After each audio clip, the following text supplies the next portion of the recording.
Most of the foods we eat, we generally take for granted, and the people who put these foods onto our table are completely forgotten about.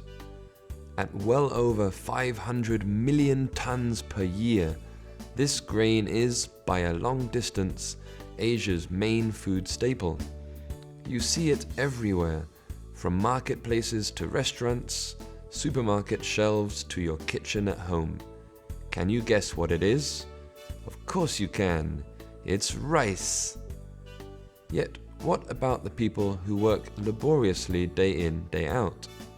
For every bowl of deliciously steamed rice that we eat almost daily, well over a quarter of a year's work has gone into making this simple commodity possible. Hey guys, I'm Ollie, and today we are deep into Tainan's charming countryside with endless stretches of rice paddies. This is Hobi district. Now for many, a bowl of rice is a simple trip down to your local supermarket. Sure, we can all eat it. Many of us know how to cook it. But how many of us really know where Asia's #1 food staple is produced? The sun is out, the air is fantastically fresh, the mountains are clearly visible just over there. It's time to get my wellies on, it's time to put my rice farmer's hat on and step into the life of one of Taiwan's incredibly arduous rice farmers. Let's get muddy.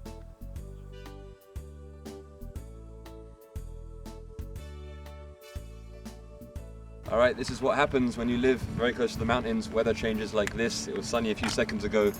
Now it's starting to rain. But this lovely gentleman here, he's going to show us how to plant this rice. Okay, let's go. 好，我们这样将苗插下去这个土把它堆这样它不会被那胶鸟被它吃掉了。Okay. Basically, what he's saying is that we've got to take these seedlings that have already been germinated, so they're a little bit taller, and we're going to plant them again into this soil that has to be flat.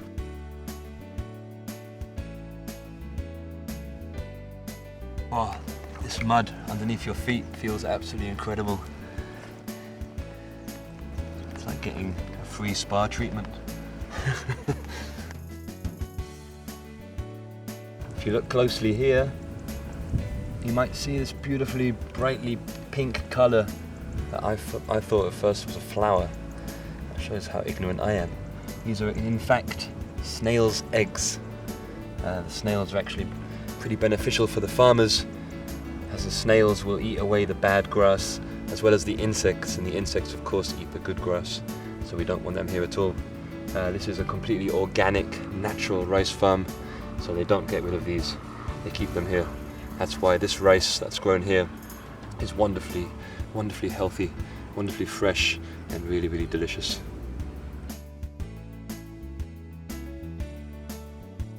I've only been here for about 5 minutes under the glaring sun, and this is not easy. Real respect for these guys.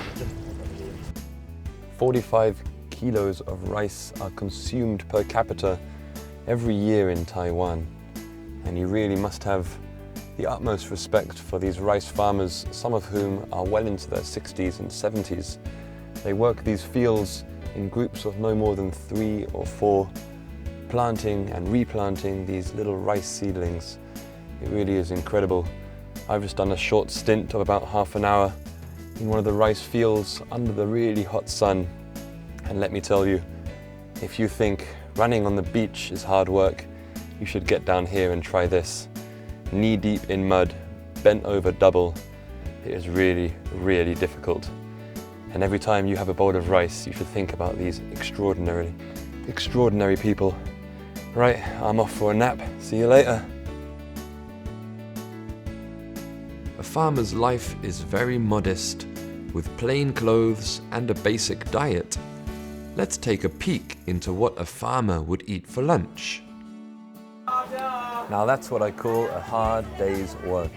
We've just finished up an entire morning out there on the rice paddy under the glaring heat of the sun, and I am starving. Now traditionally, instead of the farmers having to go back home which is often kilometers away, their mums or sisters or even children would bring them out these delightful baskets full of their lunch. So let's open it up and see what's inside.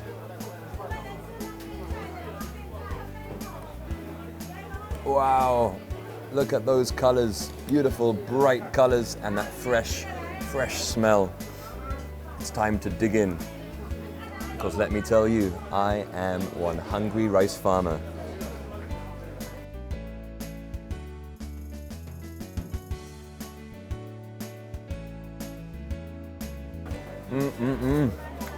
That hits the spot. That really does hit the spot. It's really good. You can see fresh vegetables, egg, meat, tofu, and of course, no dish is complete without the staple of this area, grown just down the road where we just were, this wonderful, fresh, white rice. Bon appetit.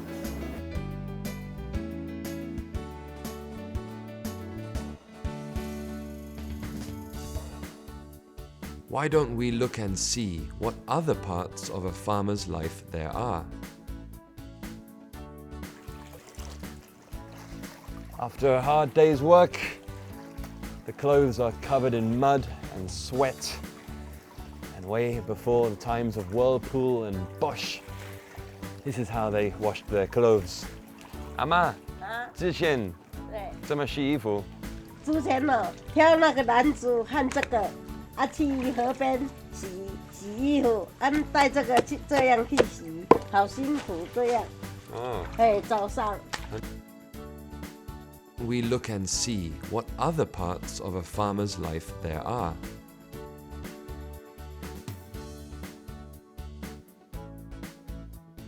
Hey, here we are with this beautiful rice. If you got served this in a restaurant, would you be happy? No way! You know this kind of rice. But once upon a time, this was actually this beautiful grain. This is how it comes into this rice hulling mill that has stood here for over 80 years. This incredibly intricate piece of machinery. And I'm honored, very honored here to stand today with the granddaughter of the man who started this mill himself, Yang 小姐。杨小姐，这两个有什么不一样的？这个糙米跟这个白米？这是糙米，它是比较适合骨质疏松跟血糖比较高的人，所以比较适合他吃。相对之下，它的营养价值比较高。那白米部分呢？白米它是就只有它的口感部分比较好而已，其他也没有什么营养价值的。肠胃不好，我会建议说要吃胚芽米。这个要煮。要煮的时候就是最好浸泡一下，或者是就是水放多一点。I know which one I'm going to eat in the future. Brown rice all the way. So how are we going to turn this lovely grain into the brown and white rice that you and I both know? I'm standing here with Mr. Zhang Shenshen. He's the great grandson of the man who started this mill. Zhang Shenshen, 这个机器这么运作？首先。这个稻谷会放进去入料口，然后会靠输送带上去，然后去过筛。这里是土笼，会把稻谷给碾破，然后再用靠这个输送带上去上面去消除杂质。之后消除完以后，会下来到下面这里，这里就是变成是所谓的糙米。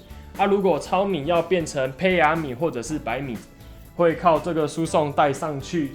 到这个桶子里面，然后会靠这个机器里面有刨道，会这样子去做循环，会一直给它循环下去。然后糙米会一直磨久了，大概4到6次左右，会变成所谓的白米。然后只要白米完成以后，让白米流出来装一袋一袋的。以上这些都是所谓的那个碾米的过程。So there you have it. This rice goes through so many different complicated procedures just to become white rice. So next time you waste that food, just remember you've heard it from the horse's mouth. This beautiful grain is not easy to turn into white rice. Eat that food, don't waste it. Did you know that aside from steaming rice, this crop also has many other uses? In Tainan, bakeries use white rice to bake tasty cookies and pastries. Spending just a single day in the countryside with the rice farmers was a real eye-opener. Theirs is the simple life, void of materialistic products. Yet they are incredibly outgoing, generous, and ever so welcoming. Seeing the many processes that are needed in order to produce just a single grain of rice was fascinating. The complex life cycle of this cereal crop is something to behold. And the family secrets passed down through generations was amazingly touching. These farmers work tirelessly and for very little money. So, when one of the many typhoons that annually batter this Isla Formosa destroys all their hard work, for them to get back up and start the process all over again is something that commands respect and gratitude.